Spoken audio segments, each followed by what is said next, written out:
এ দেখো, এটা হলো নিউ দীঘার বাস স্ট্যান্ড।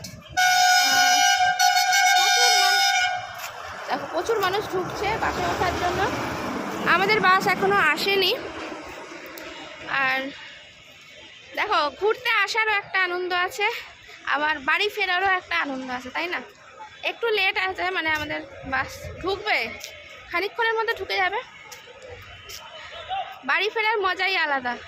অনেকদিন পর বাড়ির মানুষগুলোর সঙ্গে দেখা, নিজের সেই বাড়িটা একটা আলাদা ব্যাপার, বলো? ঘুরতে যখন আসছি তখন একটা আলাদা মজা ছিল, যে একটা জায়গায় যাচ্ছি, নতুন জিনিস, মানে নতুন জিনিস বলতে জগন্নাথ মন্দিরটা নতুন হয়েছে সেটা দেখার জন্য উদ্বেগ ছিল। এবার দেখা হয়ে গেছে, তোমাদের সঙ্গে শেয়ার করেছি, লাইভ দেখে নিও। আর এই যে এখন আবার বাড়ি ফিরবো।